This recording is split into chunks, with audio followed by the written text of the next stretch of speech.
Hola, bendiciones a todos. Vamos a explorar desde su infancia en una ciudad con tradiciones judías y una cultura helenística hasta su formación en Jerusalén bajo la tutela de Gamaliel, su oficio, su ciudadanía romana, que serían fundamentales en su misión. Además abordaremos las influencias que recayeron sobre Saulo de Tarso, su apasionado celo religioso que lo llevó a perseguir a los cristianos y su dramática conversión en el camino a Damasco. Un evento que cambió su vida y marcó el inicio de su ministerio cristiano. Finalmente analizaremos sus primeros contactos con la comunidad cristiana en Antioquía de Siria y cómo esa localidad fue un punto clave en su misión, además de ofrecer una línea cronológica que sitúa los eventos más importantes de su vida y su obra. Acompáñenos en este recorrido para entender mejor quién fue Saulo y cómo sus raíces, experiencias y contexto social influyeron en la creación del cristianismo. Comenzamos.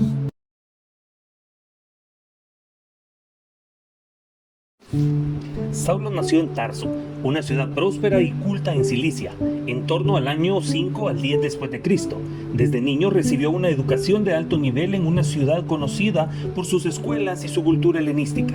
Dominaba el griego, conocía técnicas de retórica y conocía las escrituras en su lengua original. Además, trabajaba como fabricante de tiendas, un oficio sencillo que le permitió sustentarse y no depender de otros durante sus viajes misioneros. Este rasgo de autosuficiencia refleja una disciplina y un carácter dedicado y trabajador, aspectos que también moldearían su liderazgo. Su formación en Jerusalén, bajo la tutela del rabino Gamaliel, le brindó un profundo conocimiento de la ley judía y su celo por la defensa de esa fe lo llevó en un principio a perseguir a la comunidad cristiana.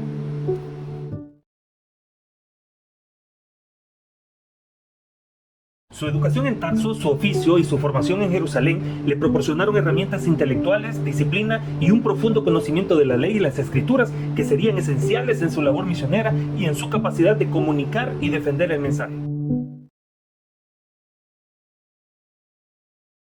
Saulo era judío de la tribu de Benjamín, educado en las tradiciones judías y hablaba arameo y hebreo. Sin embargo, también tenía ciudadanía romana, un privilegio que obtuvo probablemente por su nacimiento en Tarso, una ciudad con fuerte presencia romana y judía. Este doble trasfondo le permitió navegar entre diferentes culturas y sociedades. La ciudadanía romana le facilitó evitar arrestos, defenderse en cortes y viajar con mayor libertad.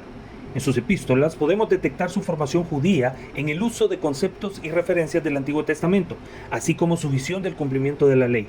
Por otro lado, su ciudadanía se refleja en conceptos de justicia, autoridad y en capacidad de recurrir a leyes romanas para protegerse y predicar. Podemos deducir entonces que la educación, la cultura, el oficio y la ciudadanía de Saulo influyeron profundamente en su liderazgo y en la manera en que comunicó el mensaje cristiano. Su trasfondo judío lo mantuvo fiel a sus raíces, mientras que su ciudadanía romana le otorgó herramientas para sortear obstáculos políticos y legales. Todo esto, unido a su experiencia personal, convirtió a Pablo en uno de los mayores fundadores del cristianismo.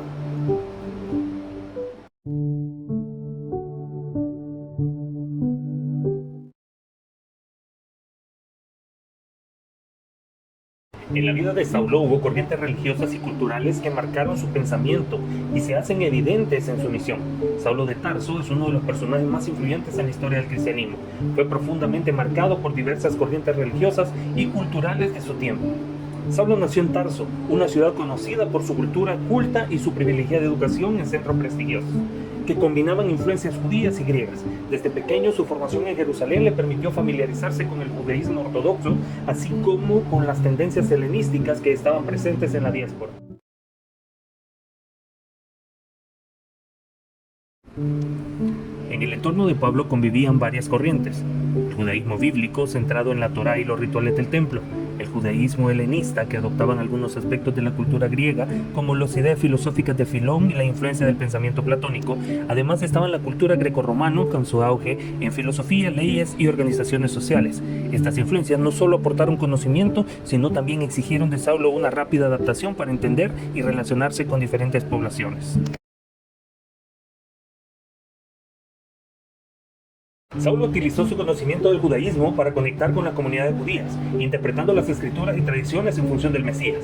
Entre los gentiles aplicó conceptos filosóficos y culturales griegos, como el logos, para hacer comprensible el mensaje cristiano en un lenguaje que resonara con sus ideas y valores. Estas influencias le permitieron adaptar su predicación a diferentes públicos, fortaleciendo la expansión del cristianismo. En conclusión, las corrientes religiosas y culturales de su tiempo moldearon profundamente el pensamiento de Saulo de Tarso. Su capacidad para interpretar y transmitir el mensaje cristiano en diferentes contextos culturales fue clave en su misión de llevar el evangelio tanto a judíos como a gentiles, dejando un impacto duradero en la historia de la fe cristiana.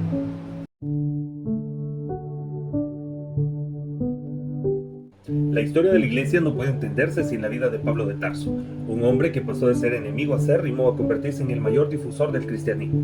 La clave de este giro radical estuvo en el acontecimiento decisivo, su encuentro con Jesús resucitado. En este video exploraremos dos momentos fundamentales, su conversión y sus primeros años de ministerio.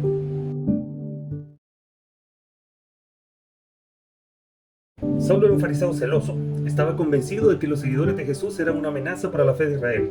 Por eso los perseguía con violencia intentando acabar con ellos. Pero mientras se dirigía a Damasco con cartas de autorización para arrestarlos, ocurrió lo inesperado. Una luz del cielo los envolvió y cayó al suelo. Entonces se escuchó una voz que decía: Saulo, Saulo, ¿por qué me persigues? El camino a Damasco fue para Pablo el punto de quiebra entre su vida y su pensamiento. Pablo descubrió que el mismo Jesús, a quien consideraba un falso Mesías, era en realidad el Señor resucitado, el Hijo de Dios. Comprendió que en la cruz no había derrota sino victoria. Para él, este encuentro no fue una visión cualquiera, sino la aparición del Cristo real glorificado, al mismo tiempo que la tuvieron Pedro y los demás apóstoles, según 1 Corintios capítulo 15, verso 8.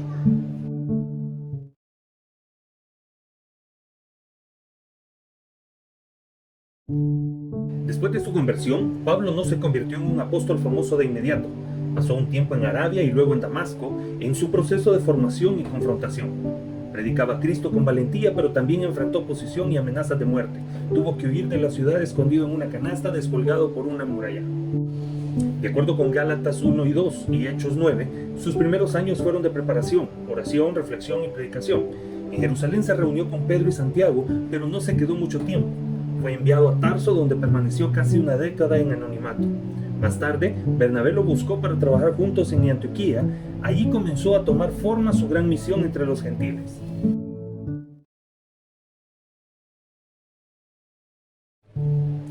Pablo entendió que el evangelio es universal y que no está limitado al pueblo judío, sino que es salvación para todos los pueblos. Que su ministerio se centró en la gracia. La justificación no depende de cumplir la ley, sino de creer en Cristo crucificado y resucitado. Y que Dios usa procesos. Pablo pasó años en preparación, viviendo pruebas, resistencias y soledad antes de iniciar su viaje misionero. En esos pasos, Pablo fue aprendiendo que el evangelio no es una doctrina humana, sino una revelación divina, y que su llamado no era casualidad. Dios lo había escogido como instrumento para llevar el mensaje hasta lo último de la tierra. El camino a Damasco marcó un antes y un después en la vida de Pablo. Pablo dejó de ser un perseguidor para convertirse en un predicador.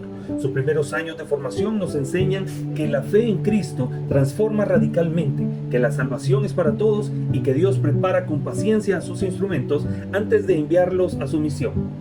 Así, de mano de Pablo, la iglesia pasó de ser un pequeño movimiento en Jerusalén hasta convertirse en una fe destinada a todas las naciones.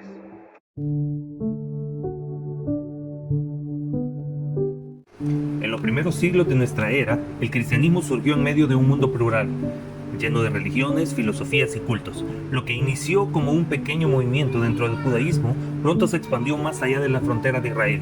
Hoy exploraremos dos aspectos clave de esta historia: la naturaleza de la comunidad cristiana primitiva y el papel fundamental de Antioquía de Siria.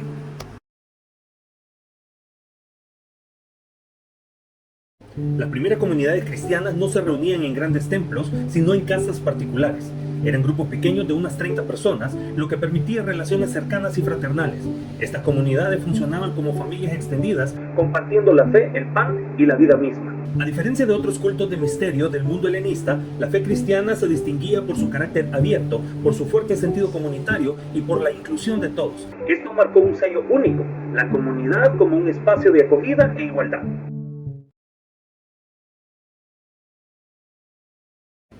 Entre todas las ciudades del imperio, Antioquía de Siria se convirtió en un centro clave para el cristianismo.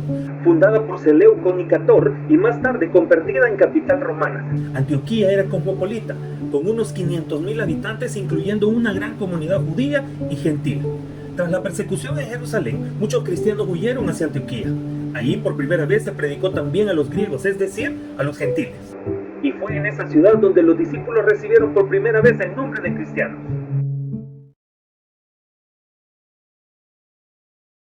Antioquía fue la primera gran iglesia gentil y la base de operaciones de Pablo. Desde allí fue enviado junto con Bernabé y otros colaboradores en sus viajes misioneros.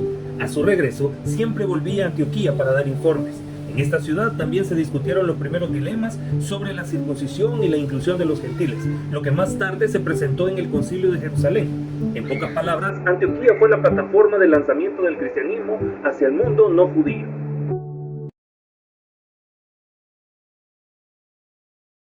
La historia de la comunidad cristiana y el papel de Antioquía de Siria nos recuerdan que la iglesia nació como un movimiento inclusivo, misionero y dinámico. Antioquía no solo marcó el inicio de la misión de Pablo, sino que también simboliza la apertura del evangelio al mundo entero.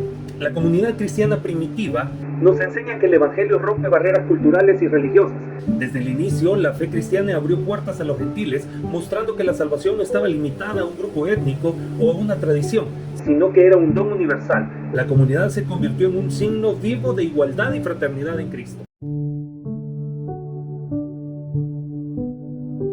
La vida del apóstol Pablo fue una de las más influyentes en la expansión del cristianismo. Sin embargo, para comprender sus escritos y su misión, es necesario conocer su cronología, los momentos claves que marcaron su camino y cómo cada etapa influyó en sus cartas y en la historia de la iglesia. La cronología de Pablo puede dividirse en hitos importantes. Tras perseguir a los cristianos, Pablo tiene un encuentro con Cristo camino a Damasco. Este evento transforma por completo su vida. Incluyen su tiempo en Arabia, su breve visita a Jerusalén y su estancia en Tarso. Más tarde, Bernabé lo lleva a Antioquía, donde comienzan a consolidar su labor entre judíos y gentiles. Pablo realiza 3 grandes viajes que lo lleva por Asia Menor, Grecia y Macedonia, fundando comunidades y escribiendo cartas que hoy forman parte del Nuevo Testamento. Según Hechos, permanece 2 años bajo arresto domiciliario, predicando el Evangelio en la capital del imperio. Las tradiciones cristianas indican que Pablo fue ejecutado en Roma durante la persecución de Nerón. Las cartas de Pablo no fueron escritas en el vacío. Cada una corresponde a contextos específicos, problemas en comunidades, discusiones sobre la inclusión de los gentiles o reflexiones personales en medio de la persecución. Conocer el momento histórico en que se escribieron nos ayuda a interpretar mejor su mensaje y a entender el proceso de maduración de su pensamiento. Estudiar la cronología paulina no es solo una cuestión de fechas, es reconocer el recorrido de un hombre transformado por Cristo que dedicó su vida a anunciar el Evangelio y dejó un legado que aún hoy ilumina la fe de millones.